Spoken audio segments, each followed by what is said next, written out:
Hey everyone, two things. Number one, I'm back in Sydney for 2 weeks, and number two, I just triple crowned my Yae Miko. Because the coronation, the final crown, shall be placed upon Yae Miko's head, ladies and gentlemen. Now this has been something that we have been trying to achieve for a very long time. Pretty much ever since Yae Miko came out. The goal was to triple crown her, to unlock her full final potential. Now, do we need to triple crown her? No, absolutely not. You do not need to triple crown anyone.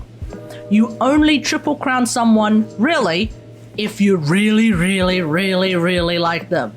And you bet your bottom dollar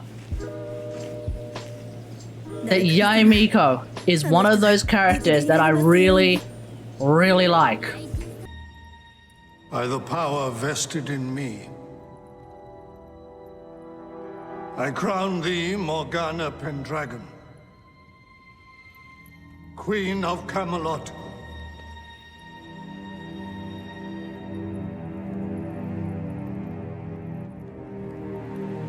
It is done. The triple crowning of Yae Miko has officially been done. Give it a good old rub. Yeah, boy. Yeah, boy. So let's have a look at what you can do. Here we are with Masanori, and we have Yae Miko, we have Kokomi, we have Sara, and we have A, the Raiden Shogun. So, of course, we're going to go up against Masanori. I just want to show you the full power of Yae Miko. We're not going to use too much of the Raiden Shogun, because obviously this is not a Raiden Shogun video, but this is, of course, a Yae Miko video. So naturally, of course, A is capable of buffing your ultimate. We're using Hakushin Ring on Kokomi, so that's where she comes in.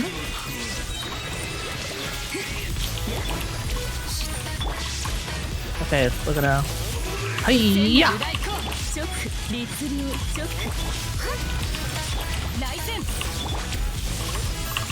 And let's have a look at how much damage we can do with our ult.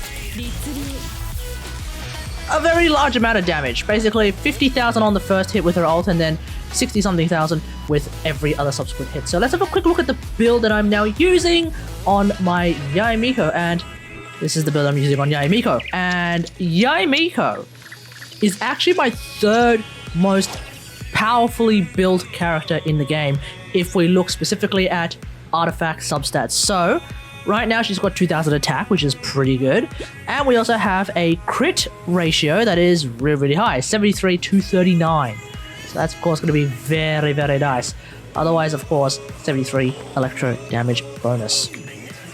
Now, the weapon I'm using, of course, going to be her Kagura's Verity. I've already got it at R1 because I didn't whale a significant amount relative to what other whales do with regards to a lot of characters. But definitely an R1 Kagura's Verity, so I definitely do have it at level 90 as well. So that's why her turrets are able to do a lot of damage as well. In terms of the artifacts, I'm going for 2-piece Thundering Fury and 2-piece Gladiators. And that appears to be the general idea that I think a lot of people are doing with Yae Miko. I personally would have liked to see Thundersoother Yae Miko, but my Thundersoother set is, strangely enough, nowhere near as strong as my Thundering Fury and Gladiator set, and you can see with these artifacts that the substats are really good. Like I said, with the Kagura's Verity, I don't actually spend that much money, so still C0 Yae Miko, and even then, I'm having a lot of fun with her. And like I said, I did triple crown my Yae Miko, so that's why her talents are now sitting at 10. So that's the build. And in my experience, Yae Miko has been nothing short of a 10 out of 10 experience. So even though there has been a lot of people who have been kicking up a bit of a storm about how the turrets have this weird targeting mechanic where it targets all sorts of random things, that has never, in my experience, been a problem. I.e., the turrets themselves have never actually targeted something that isn't an enemy, you know? Instead, what happens is they tend to kill everything first, And then when they're done killing everything, that's when they will start firing at a campfire or some sort of a cooking pot, for example. So absolutely, when it comes to the turrets actually being annoying with their targeting, it is only when I want to cook something, and unfortunately I can't cook something because the turrets have already hit the campfire with which the cooking pot is on, thus extinguishing the fire. Aside from that, it has not been a DPS loss in any way, shape or form. Certainly when it comes to things like Spiral Abyss, the turrets don't even have other random things to shoot anyway, so definitely in the Spiral Abyss this is not an issue, and then in the overworld I have not seen it being an issue, so there we go. When it comes to the Valen, yeah, it can sometimes hit the Animoculi, but of course I just grab all the Animoculi and suddenly the turrets are going to be definitely targeting Dvalin instead. But at this point in time, I barely fight Dvalin anyway, so in my experience that doesn't matter either. Of course, for a lot of newer players who somehow have Yae Miko as well, yeah, maybe the targeting of Dvalin may be something that they will have to actually look at. But of course they did actually change the targeting of these turrets, and in doing so they actually pissed off a lot of people who have C2 Yae Miko or higher, and so then they've actually brought it back to the original state of the targeting for these turrets, and honestly I haven't noticed a difference either way. So that's pretty much it. Let me know what you think about all of this in the comments below. How are you going with your Yae Miko? Are you triple crowning your Yae Miko? Maybe not. I don't think there's a lot of people who are going to be triple crowning Yae Miko or any of the other characters really. You don't need to triple crown Yae Miko to have a really powerful Yae Miko.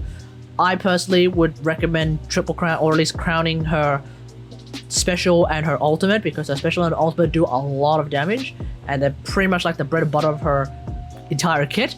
But of course, as someone who is a huge Yae Miko simp, of course I was also going to be crowning her basic attacks, and her basic attacks do tend to do quite a bit of damage, so that is pretty nice. But aside from that, let me know what you think about all this in the comments below. Otherwise, hope you guys enjoyed. If you liked this video, hit that like button, subscribe for more Genshin Impact content, and until next time, I'll see you guys later. Thanks for watching. Bye. 裁きの雷、稲光、すなわち永遠なり。そこ、海のちぎりよ。律令、直律令。この逃げ道は見届けましょう。や、ここより弱滅の時。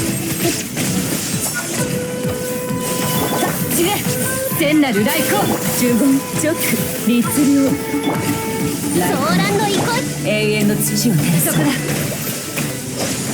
神道の権限、呪言、直。見切りました。無我の境地。やっ、